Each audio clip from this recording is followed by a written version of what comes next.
Now then, this is a quick unplanned YouTube video, so I apologise if the sound is pretty awful and what have you. I'm just literally recording it on my phone without using the normal software and stuff. You know that I have been trying to tidy the workshop. Well, I've got some stuff happening to tell you all about, and it's going to mean I'm going to be setting up a new workshop in a smaller space in the not too distant future, but I'll tell you more about that when things happen. But then after that, they'll be setting up another workshop in a larger space. Oh, how cryptic. But anyway, you know, I bought the lathe and was all a bit panicky because I didn't know what to do with it. And you also know that I've gone to a track saw. Sorry if you can hear the planes over the top.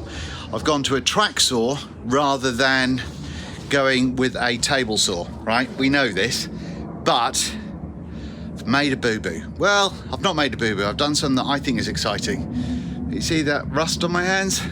That's coming from this bad boy right here.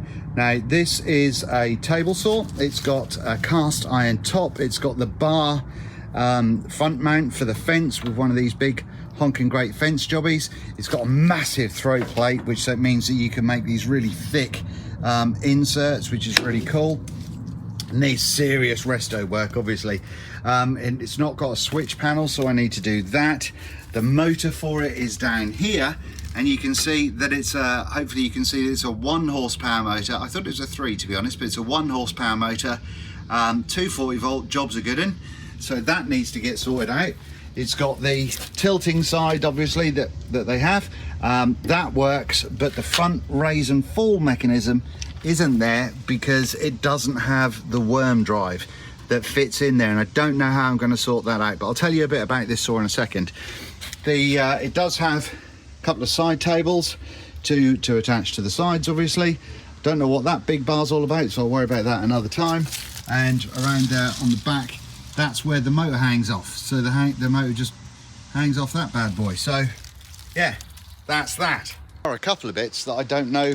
I don't know what this does, but it's broken. Anyway, my point being that this cast iron top 1 horsepower induction motor monster just cost me 45 quid. So yes, it needs a lot of work to get sorted out, but 45 quid.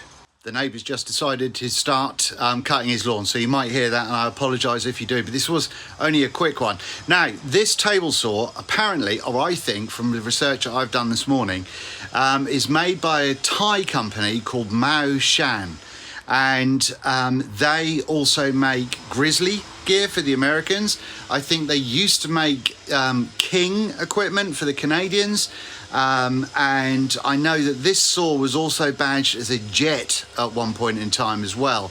So the name on the front of it is kind of irrelevant. That's just a branding that someone stuck on it when they got it to the UK. But it is a UK motor and all that sort of stuff. Now, the arbor on it, now that's pretty exciting. Look at that monster. That looks like it could be dado worthy.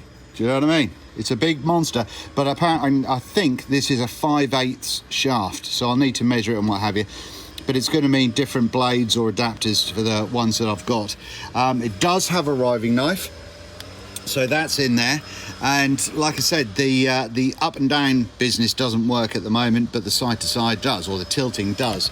So I've got to figure out how to get the worm drive for it to go up and down. Yeah, the Mao Shan stuff apparently is supposed to be, as far as I can tell, quite reasonable. Now, these, if this is the one that Jet made, I believe they changed out the fence because people didn't like the fence. I've never used one of these pole fence mounts before, so I'm pretty excited to give that a go. But that when it was Jet, it was replaced with something beginning with X, Escape or Extra or Exact, I think, with an X at the start, which was strange.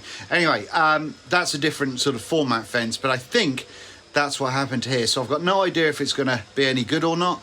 But for a cast iron top, for an induction motor, for a 1 horsepower induction motor, and for potentially the insides to be sort of more kind of roughy-tufty than like the modern stuff, and more roughy-tufty than my old Axminster, because it's worm drives instead of just threaded bars and stuff. So that's got to be a good thing, right?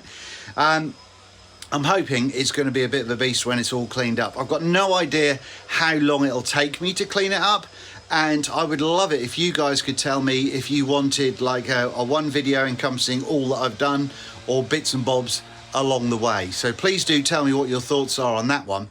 But yeah, that at some point will be up and running in some way.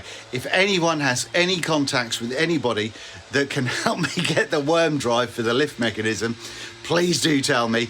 I think that who is it, Myford, that make the lathes? Is it those guys that used to make the lathes in the UK? Myford. But I think they've used these Maoshan guys as well, so there might be some crossover parts there. But it's old, possibly pre-2000, and yeah, I think it's just going to be super exciting to get working.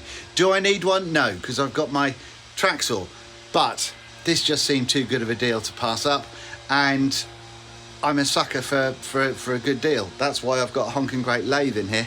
I can't fit in the workshop as well, although it does kind of work in there in between the benches. But yeah, I think I'm going to have to move or sort out these benches, so I'll probably get rid of all of this stuff and have like the saw somewhere, because that's obviously my MFT and router, so I don't want to get rid of that, but we'll have to see. You never know. That work table at the back there, that might get changed at some point. But that was it. I just wanted to catch up on what I was doing, back to a little bit more of the sort of woodworky type content, and I hope that's been interesting for someone, because it's sure as hell interesting for me, and I'm excited to give it a go. But yeah, any ideas, thoughts, experience, if you've used one of these in the past or know someone that has, please do let me know, because I could do some help. All right, thanks very much, and I'll see you very soon. Bye bye.